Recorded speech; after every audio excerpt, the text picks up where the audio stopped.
Estamos iniciando mais um programa A Caminho da Luz. Agradecendo a você, os nossos telespectadores da TV A Caminho da Luz.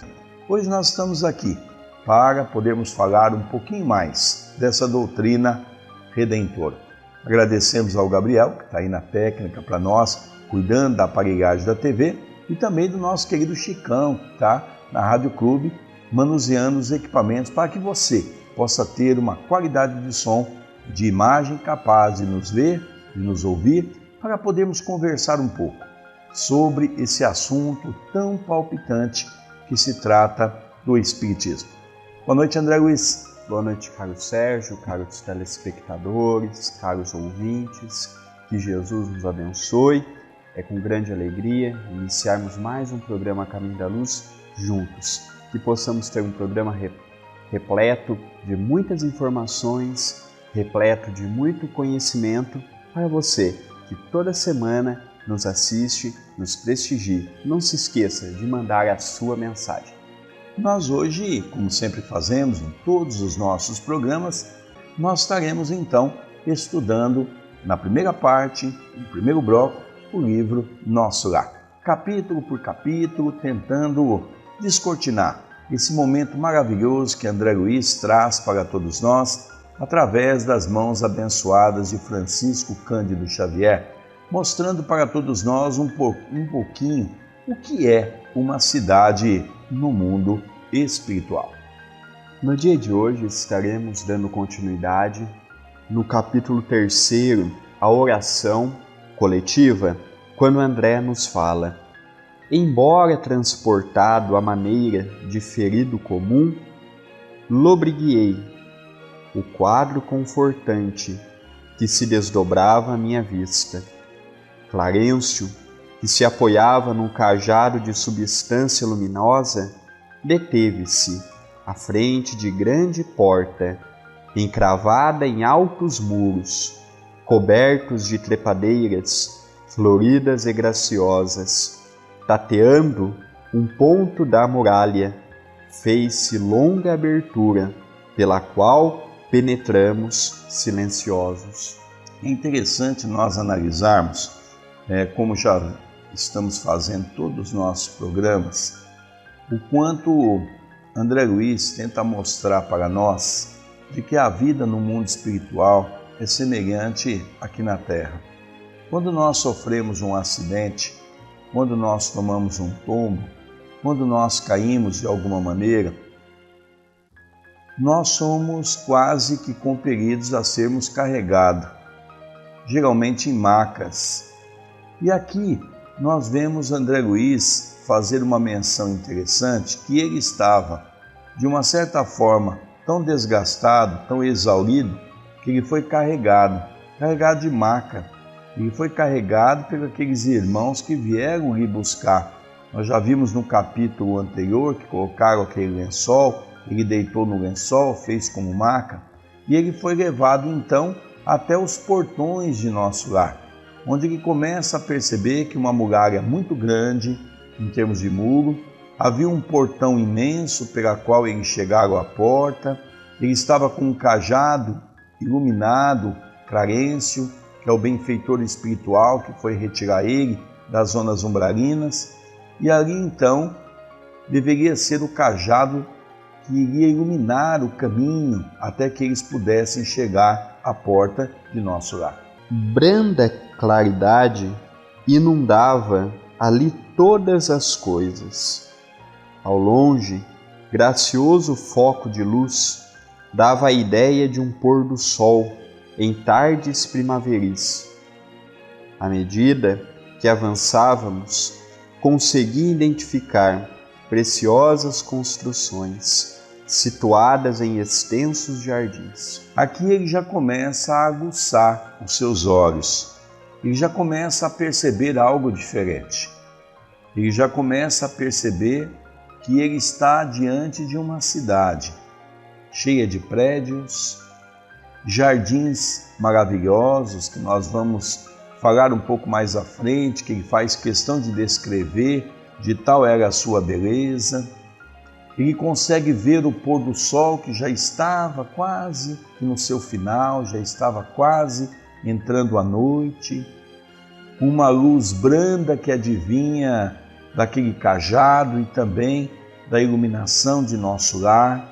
Isso mostrando para nós que as nossas visões começam a entender um pouco mais de que o mundo espiritual é semelhante ao nosso, dando essa visão maravilhosa de cidades, de casas, de hospitais, enfim, a vida continua. E é importante também dizermos e realçarmos que André Luiz foi socorrido numa dimensão e foi receber tratamento na mesma dimensão. Porém, o que mudou foram as subdimensões em que ele se encontrava e na que ele se encontra agora. A região em que ele está é a mesma daquele sofrimento enorme para a cidade de nosso lar. O que diferencia é que dentro de uma própria dimensão, dentro dela existem várias subdimensões. É aqui que ele começa a nos narrar como é que foi esse processo dele sair daquela região terrível e passar para uma região mais bela. Carlos Bacelli, um dos grandes, eu diria que Carlos Bacelli foi o grande responsável por essa divulgação maciça dessa obra do Nosso Lar. Já há alguns anos que ele vem andando pelo Brasil todo, fazendo um estudo de uma profundidade enorme com referência a essa temática. E ele, num dos seus momentos, foi o primeiro que nós ouvimos a falar com referência às colocações do Chico. E o umbral, ele se divide em umbral fino, umbral médio e umbral grosso. E ele sempre perguntava isso para a plateia: você quer ir para o umbral? Ninguém queria ir. Quando ele perguntava: você quer ir para nosso lar? Todos queriam ir. Mas nosso lar fica numa zona umbralina, fica na zona umbralina mais fina. Então isso quer dizer que nós precisamos conhecer um pouco melhor todo esse processo, da onde nós estamos para onde nós queremos ir. Gostaria de fazer essa referência desse amigo, nosso querido Carlos Bacelli, que está sempre conosco aqui na cidade de Itapira, em nossa região, e realmente nós temos que testemunhar que o trabalho gigantesco que ele fez de divulgação pelo Brasil todo dessa obra, chamando a atenção do movimento espírita, no bom sentido falando, que nós deveríamos ler Nosso Lar com outros olhos. Depois veio o Dr. Inácio Ferreira, trazendo um complemento desse lado espiritual, não um complemento da obra, um complemento das coisas existentes no mundo espiritual, que também faz com que nós possamos enxergar um pouco mais essa outra dimensão, né, André Luiz? Com certeza. E o Espírito Amigo continua nos dizendo: ao sinal de Clarencio, os condutores depuseram devagarinho a maca improvisada. A meus olhos surgiu então a porta acolhedora de alvo edifício, a feição de grande hospital terreno.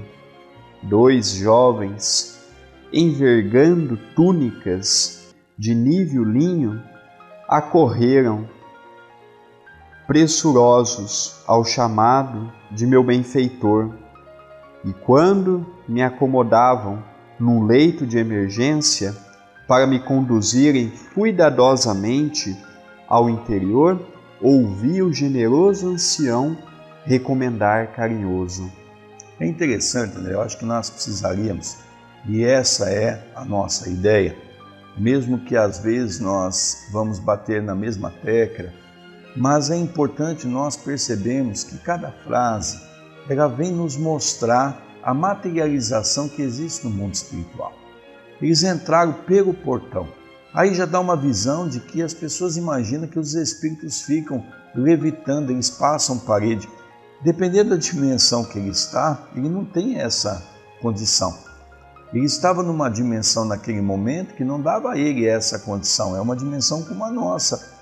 Pela condição da forma do perispírito dele, a cidade foi organizada de uma forma material como é a nossa aqui na Terra. Ninguém passa a parede para chegar em casa, não é? Nós temos que passar por uma porta. Quando não, a porta está fechada, às vezes a gente pula uma janela, não é? Mas enfim, nós temos que entrar por um vão aberto. Então ele coloca que entraram pela porta, Ele foi acompanhando com os seus olhos, porque ele estava numa maca, ele estava muito adoentado. Ele foi percebendo a beleza das edificações e de repente eles pararam diante de um prédio suntuoso que levava a condição de ser um hospital. E realmente era um hospital. 2 pessoas muito bem vestidas, de linho, de branco, vieram para socorrê-lo e ele então foi transportado para dentro do hospital. Aí começa então um novo entendimento, onde nós vamos ver a materialização para que a gente possa ter materialização de ideia. Não é que as coisas foram materializadas, materialização de ideias, para que nós possamos entender que as coisas lá são muito semelhantes às coisas cá. Guardem nosso tutelado no pavilhão da direita. Esperem agora por mim. Amanhã, cedo, voltarei a vê-lo. Enderecei-lhe um olhar de gratidão, ao mesmo tempo que era conduzido a confortável aposento de amplas proporções, ricamente mobiliado, onde me ofereceram leito acolhedor. Ele começou a perceber que não era um hospital comum, era um hospital grandioso.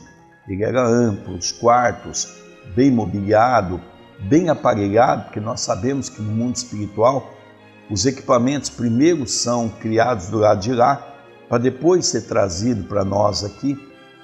Então ele começou a perceber que ele estava num lugar maravilhoso, onde ele pôde constatar a beleza daquele ambiente. E é importante dizermos que no mundo espiritual, aqui é uma continuação natural do que tem lá. O que nossos olhos podem ver aqui, nós poderíamos imaginar a cena que André Luiz nos descreve. Então, um quarto de hospital, com o seu leito, com a sua cama, com seus aparelhos. Logicamente que os aparelhos que tem lá, aqui ainda não chegaram, mas a vida prossegue de uma forma natural, de uma forma em que não há diferença. A grande diferença que nós vamos encontrar do outro lado é em ver que as coisas se parecem muito mais do que imaginávamos. Dando continuidade, continua André nos dizendo: envolvendo os 2 enfermeiros na vibração do meu reconhecimento, esforcei-me por lhes dirigir a palavra, conseguindo dizer por fim: amigos, por quem sois? Explicai-me em que novo mundo me encontro. De que estrela me vem agora esta luz reconfortadora e brilhante? Um deles afagou-me a fronte, como se fora conhecido pessoal de longo tempo, e acentuou: estamos nas esferas espirituais vizinhas da Terra, e o sol que nos ilumina neste momento é o mesmo que nos vivificava o corpo físico. Aqui, entretanto, nossa percepção visual é muito mais rica.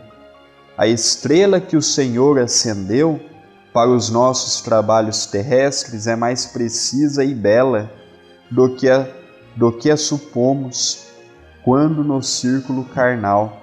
Nosso sol é a divina matriz da vida e a claridade que irradia provém do autor da criação. Então, André Luiz imaginava estar em algum lugar diferente da Terra. E os enfermeiros explicam a ele que não. Ele estava exatamente na Terra, numa dimensão diferente, dos quais o sol que ilumina a crosta é o mesmo sol que ilumina nosso lar. Mas há um detalhe que nós precisamos expandir. Quando André Luiz fala para nós das 7 dimensões que a Terra era subdividida, vamos tentar entender esse processo. Imaginemos nós um prédio de 7 andares. É natural que quanto mais alto você estiver, maior vai ser a sua visão panorâmica. Por exemplo, se você for na Inglaterra e você for andar naquela roda gigante, quando você alcançar o cume, o ponto mais alto da roda, você vai ter uma visão global de Londres. Você vai ter uma visão lindíssima de Londres. Conforme a roda vai abaixando, a sua visão vai ficando cada vez menor e há muitas coisas que você não vai conseguindo mais enxergar. Assim também é a dimensão que nós estamos. Cada dimensão mais alta, mais perto vai se encontrando do Sol e mais perto vai encontrando as constelações. Como num outro determinado momento ele fala do brilho, da beleza das estrelas, mais vivas, mais iluminadas. Por quê? Porque está mais perto. Quanto mais perto nós vamos chegando, maior é o nosso grau de visibilidade.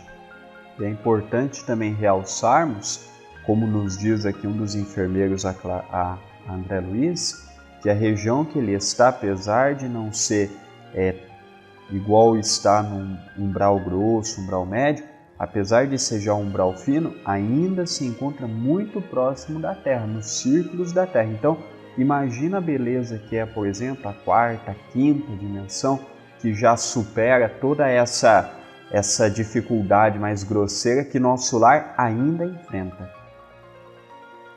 Dando continuidade, o livro continua a nos explicar. Meu ego, como que absorvido, em onda de infinito respeito, deixou a luz branda que invadiu o quarto através das janelas e perdi-me no curso de profundas cogitações.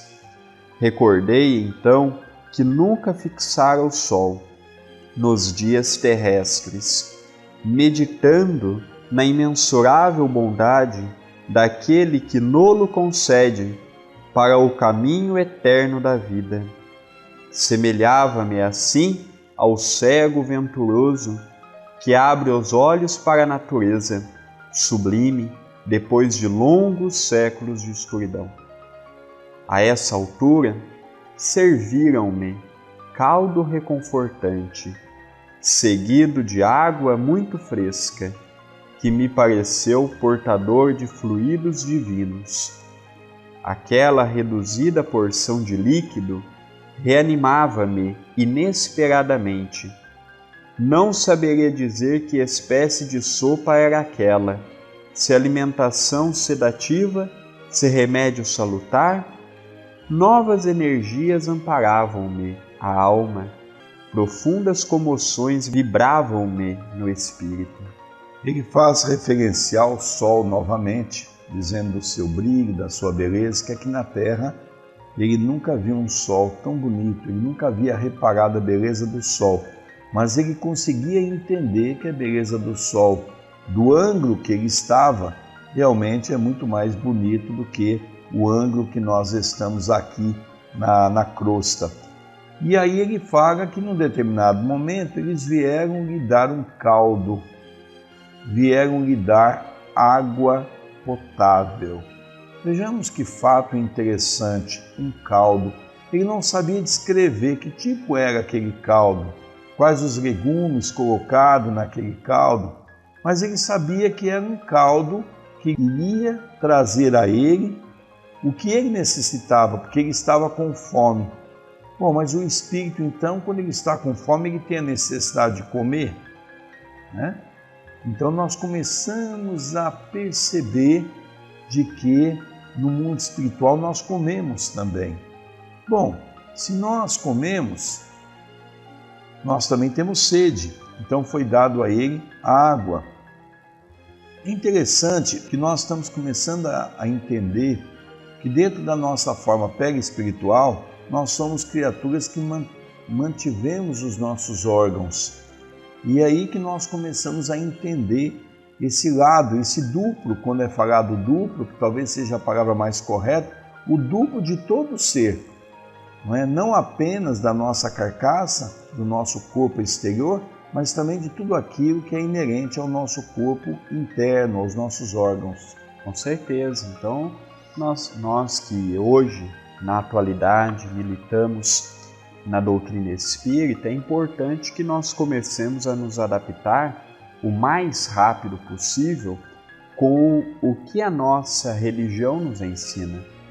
Porque pelo fato do Espiritismo ser uma religião muito nova e pela grande totalidade dos seus dirigentes, dos seus adeptos, dos seus frequentadores de uma forma geral, se é a primeira vez que está lidando com a mensagem espírita cristã, nós ainda temos muita influência das religiões tradicionalistas. Então hoje é importante nós corrermos contra o tempo e passarmos a ser espíritas, principalmente com cabeça de espíritas.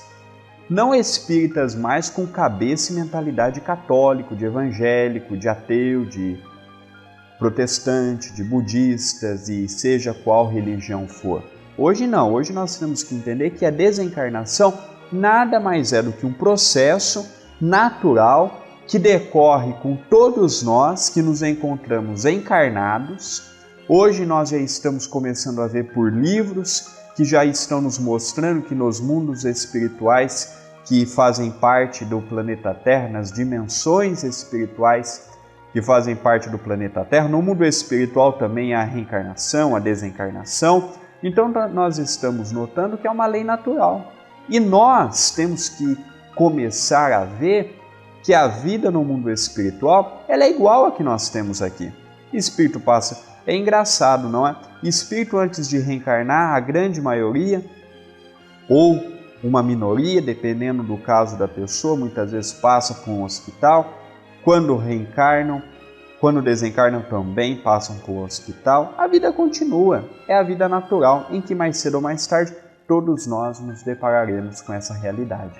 É um detalhe interessante, né, que André Luiz viu o sol, é importante nós fazemos essa referência, deitado ao leito. Ele até então não se levantou do leito, de tal era a sua condição precária no seu corpo físico. Ele ainda estava muito enfraquecido. Ele começou a pensar, ele começou a usar da sua potencialidade de pensamento para começar a perceber a grandeza das coisas divinas. É importante dizermos também que numa cidade estruturada igual ao nosso lar, você vê que ele já chegou lá e não pegou fila, por exemplo, para ser hospitalizado, igual aqui principalmente no Brasil. Você vê que ele já chegou, já foi para um quarto, no quarto ele ficou sozinho, pelo que dá aqui para entender. É por quê? Porque ele foi Carlos Chagas aqui? Não. É o tratamento que numa cidade civilizada e espiritualizada tem. Não tem fila, é igualitário. Tratou ele como iria tratar qualquer pessoa que estivesse ali para receber o tratamento. Então é importante nós dizermos isso para nós vermos o quanto que o nosso país, o quanto que o nosso planeta está ainda precário nisso daí. E nós ficamos imaginando que como é que vai ser nós chegarmos numa faixa dessa se os nossos ainda governantes pensam apenas e exclusivamente em tirar proveito para si próprios. É interessante, né? Nós poderíamos também falar um pouco mais desse assunto, porque a grande questão não é a falta de recursos, né? Se nós temos hoje os nossos hospitais em condições precárias, é por culpa dos nossos governantes, que na grande maioria das vezes são irresponsáveis. Em nosso lar, a governadoria tem 72 ministros. Todos eles auxiliam na direção da casa, no auxílio do trabalho daquela cidade. Então nós vemos hoje, por exemplo, estamos à beira de uma Copa do Mundo, que será feita no Brasil. E responsável aqueles que trouxeram o evento. Eu adoro futebol, gosto de futebol, mas eu acho uma irresponsabilidade trazer uma Copa do Mundo para um país de terceiro mundo, dos quais nós temos ainda grandes problemas com saúde, com educação, com segurança. Quantos bilhões foram gastos na reforma desses estádios novos que foram feitos de forma inconsequente, e esse dinheiro com certeza poderia estar sendo feito milhares e milhares de hospitais em todo o Brasil. Nós vemos aí a questão do carnaval, estamos a uma semana do carnaval. Quantos milhões e milhões são gastos nessas festas populares, sendo que esse dinheiro poderia ser usado para essas questões do próprio homem, para o seu bem-estar. Então nós começamos a refletir que ao analisarmos uma cidade que é um protótipo do mundo de regeneração, porque nós estamos no mundo de provas e expiações ainda. Nosso lar é o protótipo, já é uma visão que todos nós podemos ter do que vem a ser um mundo de regeneração. E aí nós começamos a perceber que amanhã nós também seremos assim. Nós jamais vamos fazer uma festa sabendo que nós temos irmãos com necessidade, passando por necessidade. É assim que nós vamos compreender a grandeza desse quadro do cristianismo redivivo. Nós falamos muito do cristianismo, mas na verdade nós estamos longe de vivenciar a obra que Jesus legou para a humanidade. E antes de darmos continuidade, é importante dizermos também que nós vemos no Brasil um outro sério, grande problema, que é envolvendo os nossos irmãos presidiários. Hoje numa cela no Brasil cabe 10 presos, tem 50.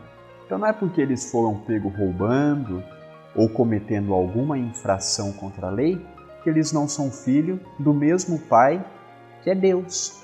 Então nós temos aí muitos problemas sociais a serem solucionados antes de pensarmos, por exemplo, em uma festa popular em que muitos prejuízos são gerados e poucos benefícios são revertidos.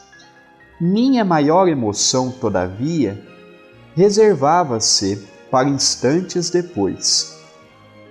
Mal não saíra da consoladora surpresa, divina melodia penetrou quarto adentro, parecendo suave colmeia de sons a caminho das esferas superiores. Aquelas notas de maravilhosa harmonia atravessavam-me o coração. Ante meu olhar indagador, o enfermeiro, que permanecia ao meu lado, esclareceu bondoso. É chegado o crepúsculo em nosso lar.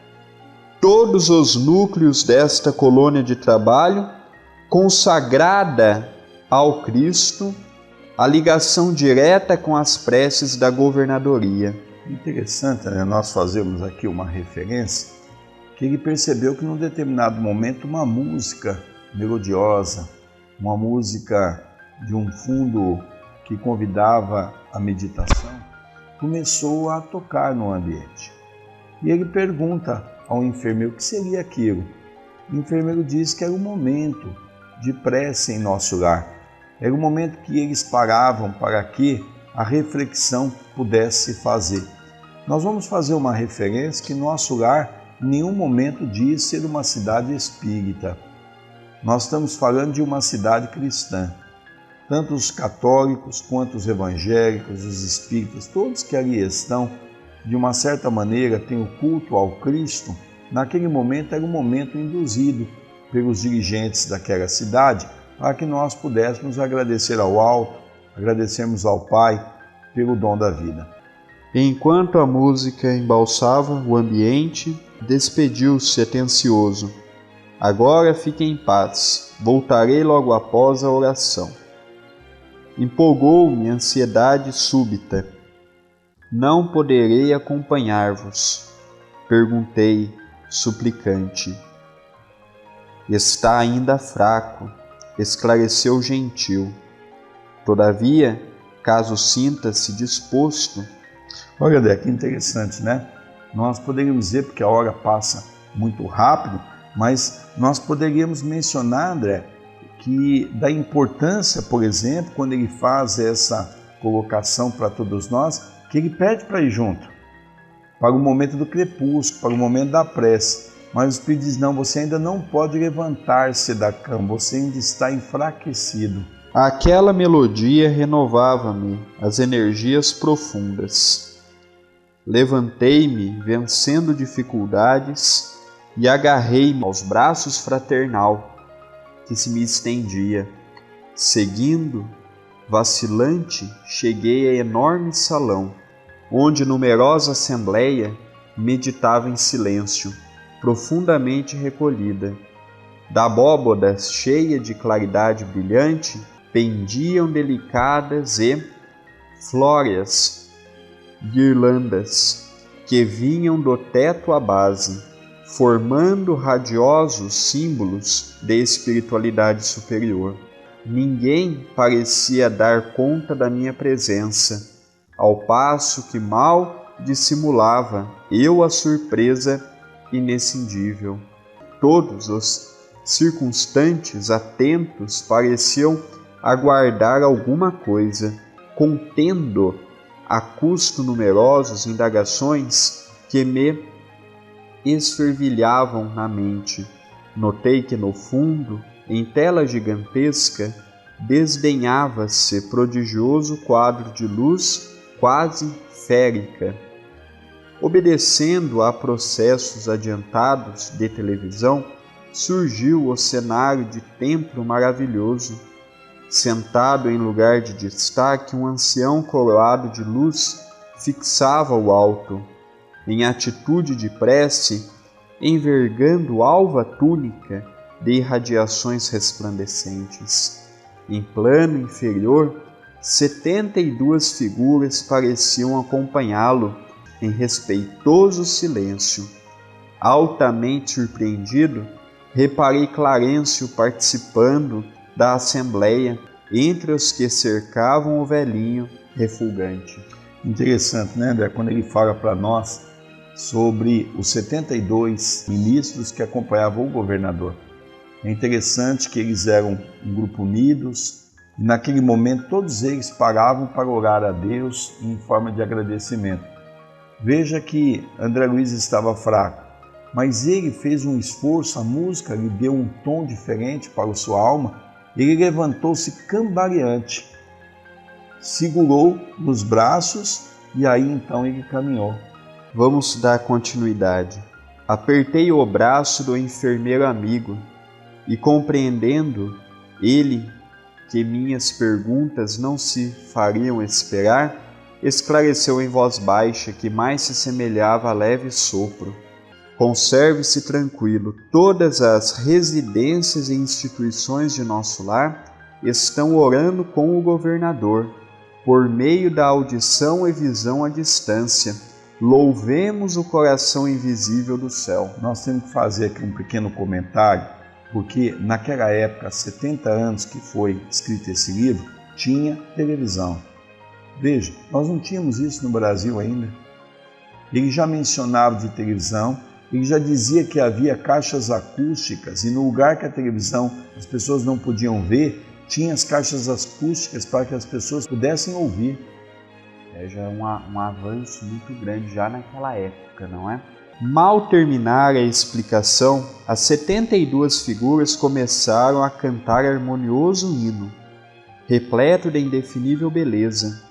A fisionomia de Clarencio no círculo dos veneráveis companheiros figurou-se-me, tocado de mais intensa luz.